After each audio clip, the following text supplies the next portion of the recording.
Are we in a bubble? And what's that supply and demand shocks everyone is talking about? Can we actually make some profits during this unclear stock market conditions?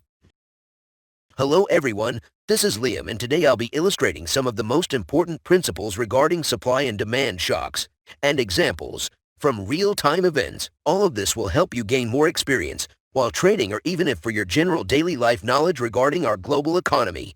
So let's figure it out. To start, we need to know first the basics of supply and demand shocks. The supply and demand shock is when there's a temporary increase or decrease in the curve of either supply or demand. And we have two types of shocks, a positive and a negative one. A positive shock is when there is an increase in demand and therefore increase in the prices of goods and products and services. And vice versa for negative shocks. It happens when there's a sudden lower demand that is followed by a sudden lower prices for goods and services. And as you see, both shocks do have a great impact on the goods and services prices and of course the stock market valuations. So by understanding the basics behind the economic shocks, we ask ourselves, what causes them? Let me answer this for you. Since there's a lot of factors in the equations, we tend to focus a little bit more on the major causes and reasons. In other words, a macro perspective. For example, tax changes, government spending, money supply whether it was inflation or deflation, and of course, pandemics. Taking into consideration an example on the positive demand shocks,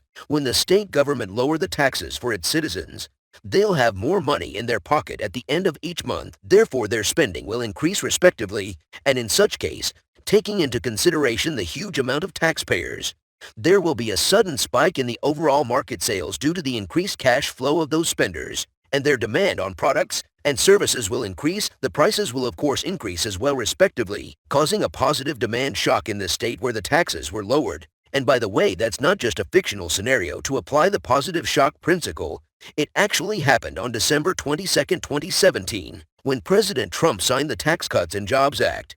And since it's complicated to tell the exact percentage in which the taxpayers would gain in return of this deduction, yet it's averaging between 1.7% and to 0.3%. And as we said, since lowering taxes can affect the overall market conditions with its temporarily economic shocks, it happened following the news of low taxes, and the Dow Jones went up 5% between December 2017 to January 2018. Please note that to actually make profit, as a smart money investor, you must pay attention to the reasons behind the economic shock, and to know exactly how long will it last. For example, after the January 2018 Dow Jones all-time highs, due to the low taxes news, the shock only lasted an average of 4 weeks of high bull market conditions.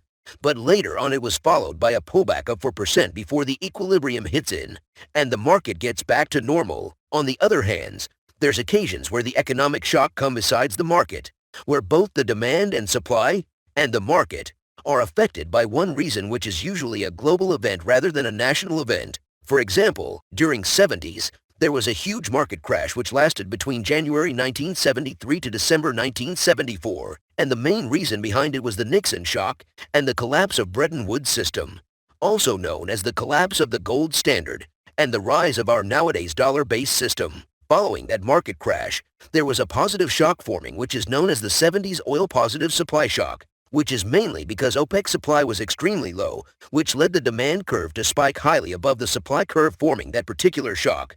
So, by knowing the basic definition of economic shocks of supply and demand, and how it affected our global and nation economy during the past century, what do we expect today, and especially during the pandemic and post-pandemic environment? Are we actually heading to a new market lows and a new global crash? The answer is, most probably yes. At the time of recording this video at December 2020, the markets are in one of the biggest bubbles that ever happened, and 80% of the analysts and big investors are already treating it like an inevitable bubble crash.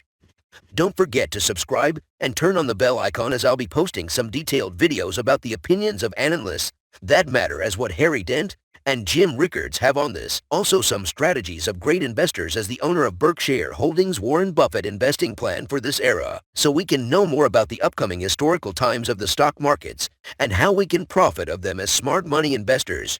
Thanks for watching. Until next time.